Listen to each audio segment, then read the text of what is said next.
En ce moment, je suis à Luxor, en Égypte, dans un minibus local. Et je me rends à Der El Bahari pour notre enquête. Vous allez comprendre pourquoi.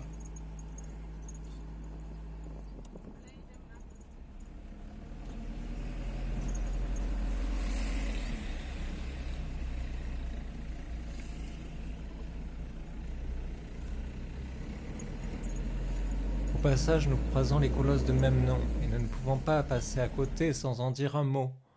Le colosse de même nom, celui qui parlait chaque matin dans l'Antiquité, est celui qui se trouve ici. Le fait qu'il parlait attirait personne et même empereur. C'était avec les pyramides ce que l'on visitait le plus à l'époque en venant en Égypte. À l'origine, c'est-à-dire au XIVe siècle avant Jésus-Christ, il représentait Amenhotep III, mais plus tard, sous la domination romaine, on le prit pour même nom, un roi de la mythologie grecque. Le son émis chaque matin a fait l'objet de diverses hypothèses. Le plus probable est qu'il était dû à la dilatation de la pierre et évaporation de la rosée par le lever du soleil. Du reste, la lamentation du colosse disparut, semble-t-il, suite aux restaurations suscitées par la piété idolâtre de Septime Sévère. Maintenant, reprenons la route pour notre enquête. Et pendant ce temps, je vous propose d'examiner si la Bible dit bien que Pharaon est mort noyé. Les chapitres 14 et 15 de l'Exode disent que les eaux revinrent et couvrirent les chars, les cavaliers et toute l'armée de Pharaon qui était entrée dans la mer après les enfants d'Israël. Il n'en échappa pas un seul. Par ce texte, nous savons que toute l'armée de Pharaon qui était entrée dans la mer fut engloutie. Cependant, elle ne dit pas que Pharaon lui-même entra dans la mer. En revanche, si l'on prend le psaume 136, verset 15, il dit « Wenyer parao ereilo beyamsouf, kileolam rasdo », c'est-à-dire « Dieu précipita Pharaon et son armée dans la mer des roseaux, car sa miséricorde est éternelle ». Ici, il semble bien que la Bible dise explicitement que Pharaon lui-même est mort noyé. Cependant, trois remarques s'imposent. La première, c'est que le mot Pharaon ne désigne pas forcément la personne physique. Il peut désigner la personne morale, comme quand on dit l'Élysée, on ne désigne pas forcément le président lui-même. La deuxième remarque, c'est que les psaumes sont de la poésie chantée. Mais la poésie est pleine d'hyperboles et de métaphores. Il ne faut pas la prendre au pied de la lettre. Ce passage n'a pas pour but de nous faire connaître l'histoire précise, mais de magnifier poétiquement la puissance de Dieu. La troisième remarque, c'est que dans ce passage, le verbe nahar a plusieurs sens et peut être traduit non pas par précipiter, mais par se débarrasser. Quant aux bêtes, il peut avoir la signification de par au moyen d'eux. On obtient donc une autre traduction possible. Dieu se débarrassa de Pharaon et de son armée au moyen de la mer des roseaux, car sa miséricorde est éternelle. De tout cela, il ressort que la Bible ne dit pas que Pharaon est mort noyé. Cependant, elle ne dit pas non plus le contraire, et donne un contexte qui s'adapte bien avec l'idée. Maintenant, voyons ce que nous en dit l'archéologie.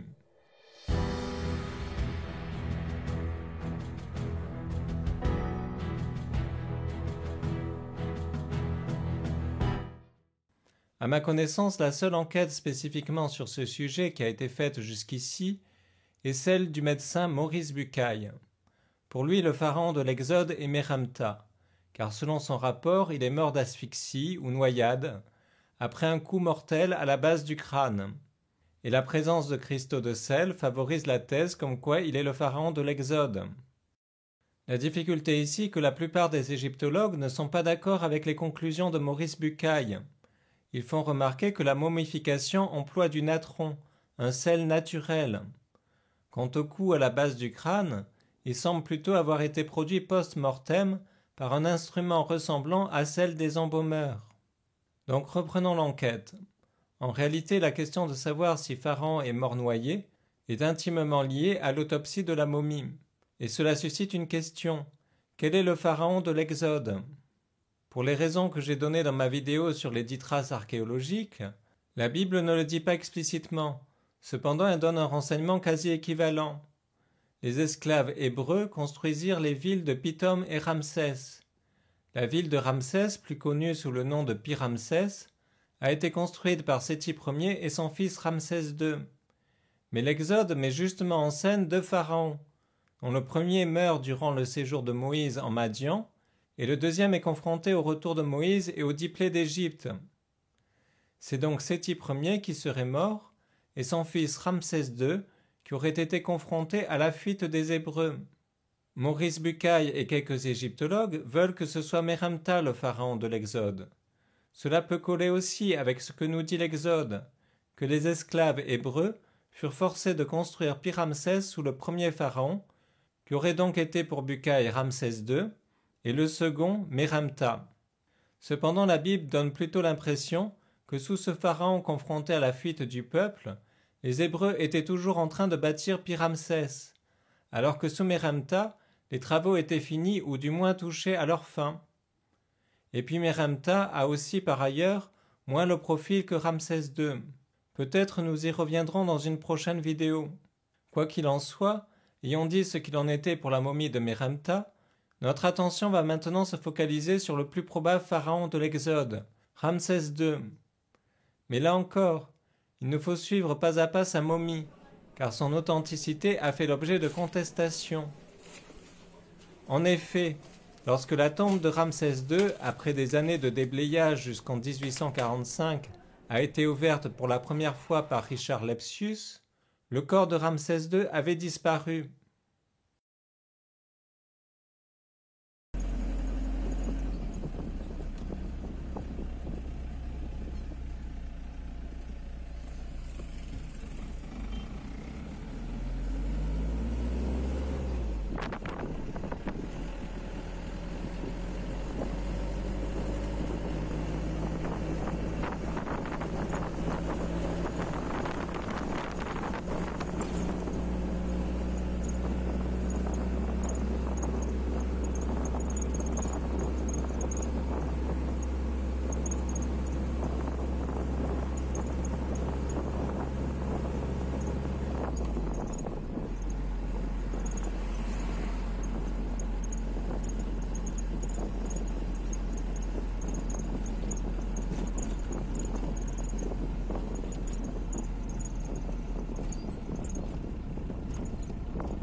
Nous voici au village de Gourna, qui est la ville d'Ahmed et de Mohamed Abdel Rassoul, les deux frères par lesquels tout a commencé.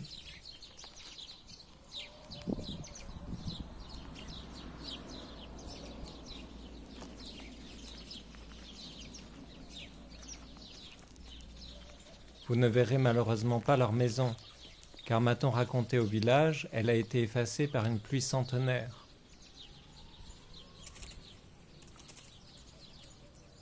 En tout cas, il faut savoir que, soupçonné de trafic d'antiquités, Mohamed finit par avouer à la police son histoire.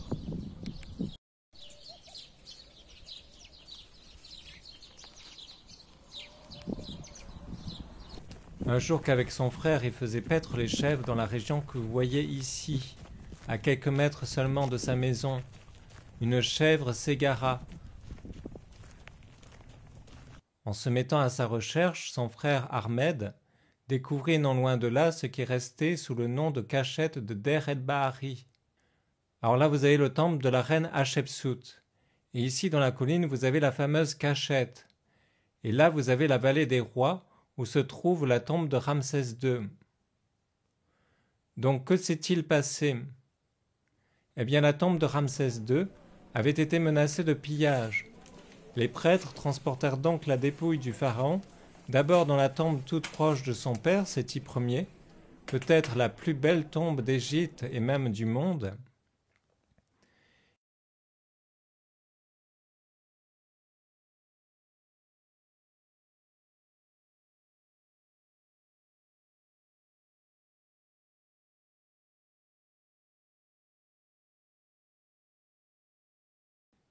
Et puis comme le risque planait toujours, ils transportèrent dans le plus grand secret sa momie à l'intérieur de la cachette de Der el-Bahari, où ils entreposèrent également 35 autres momies royales et un véritable trésor de milliers d'objets précieux. C'est donc ce trésor que les deux frères vendaient aux Noirs. Alors l'authentification de la momie fut contestée, certaines personnes prétendirent que ce n'était pas réellement Ramsès II. Pourtant elle était bien identifiée, elle portait son nom et ses épithètes en écriture hiératique, et des procès-verbaux avaient été dressés par les prêtres de l'époque sur chaque changement de place de la momie. Finalement, des tests ADN dissipèrent tout doute sur son authenticité. Donc, que nous ont révélé les diverses techniques modernes qui ont été appliquées au corps du pharaon? Il y a eu déjà, ce qui est curieux, c'est que les embaumeurs se sont trompés et ils ont retiré le cœur. Donc, ils l'ont remis, mais ils l'ont remis à l'envers. Bon, on ne peut pas s'empêcher de penser au fait que l'Exode nous dit que Pharaon endurcit son cœur. Alors tantôt c'est Pharaon qui endurcit son cœur, tantôt c'est Dieu qui endurcit le cœur de Pharaon. Ça je l'ai expliqué dans une autre de mes vidéos. Mais voilà, donc déjà, il y a ceci de caractéristique. Donc ensuite, est-il mort noyé? Eh bien, les poumons auraient été d'une très grande utilité pour nous le dire. Le problème, c'est que conformément à ce qui se faisait à l'époque, les poumons ont été placés dans les vases canopes, donc on ne peut pas les faire parler. En revanche, ce qui est intéressant, c'est qu'on a retrouvé collé dans les cheveux du sable désertique et marin. Alors c'est ça qui est intéressant, parce que comment a-t-on pu retrouver du sable marin collé dans les cheveux? Je dois dire que j'ai posé la question à des égyptologues, et ils ont été embarrassés pour me répondre. D'abord, ils m'ont dit « Ah ben le vent, enfin etc. » J'aurais répondu que le sable là-bas était très sec et puis ça collait pas dans les cheveux. Moi, j'ai jamais eu du sable collé dans les cheveux et bon. Donc bon, ils ont admis tout ça, ils ont été assez embarrassés pour me répondre. Et je dois dire qu'aujourd'hui, je n'ai pas la réponse. Alors une explication, c'est que ça prouverait que l'emballement a été fait dans le delta, c'est ce que j'ai lu. Mais voilà, j'aimerais bien en savoir plus parce que je vois pas trop comment. Donc très souvent, les égyptologues que j'ai consultés m'ont dit, en gros, c'était ah ben on n'y avait pas pensé, enfin etc. Bon voilà, c'était pas au courant. Bon, ce qui se conçoit parce que l'Égypte c'est 3000 ans d'histoire et vous interrogez un égyptologue, il va pas spécialement savoir, il n'a pas forcément lu tous les rapports au sujet de Ramsès II, etc. Donc il ne sait pas forcément, il ne s'est pas penché sur la question. Alors après, l'objection que l'on fait à la noyade de Ramsès II, c'est de dire on n'a pas retrouvé de sel marin collé dans ses parois nasales. Bon, ici je m'interroge parce que il faut savoir que l'on sortait le cerveau par l'orifice nasal. Sympathique, n'est-ce pas? Du coup, voilà, je m'interroge parce que on a fait ça, on a bouché le nez avec du poivre et de la résine. Est-ce que par exemple le fait d'avoir retiré le cerveau n'a pas retiré une fine pellicule de peau où il y avait ce sel accroché? Je ne sais pas. Donc tout ça, j'aurais aimé consulter quelqu'un beaucoup plus spécialisé qui s'est penché sur la question, vraiment quelqu'un au top. Mais bon, pour l'instant, je n'ai pas trouvé.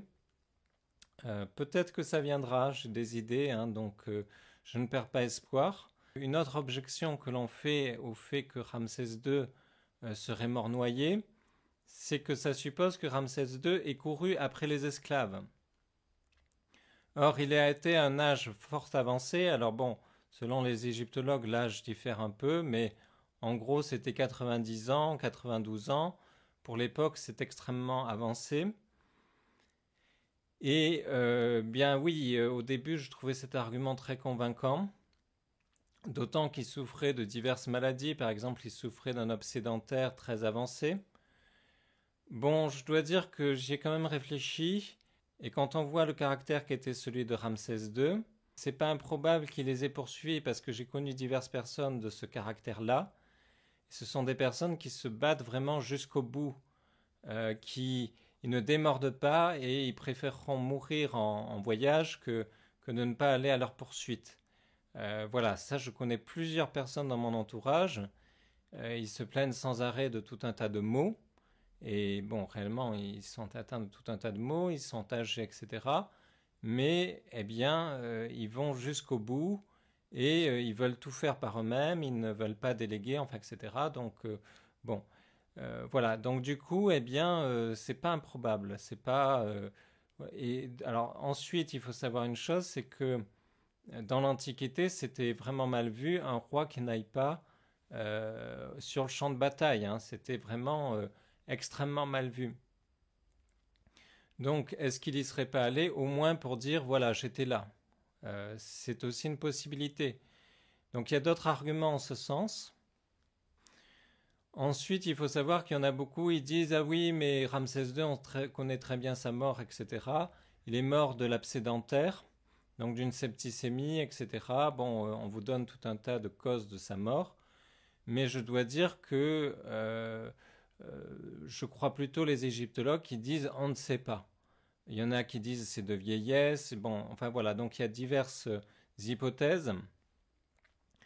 Donc quelle est ma conclusion à moi? Personnellement, je pense plutôt qu'il n'est pas mort noyé. La Bible ne le dit pas.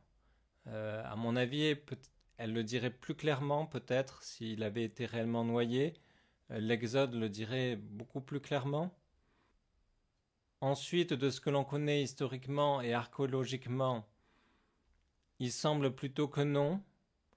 Mais voilà, pour moi, il reste une porte ouverte et on n'est pas à l'abri de nos surprises. Et je serais moins tranchant que certains égyptologues, bien que beaucoup d'égyptologues ne soient pas tranchants non plus.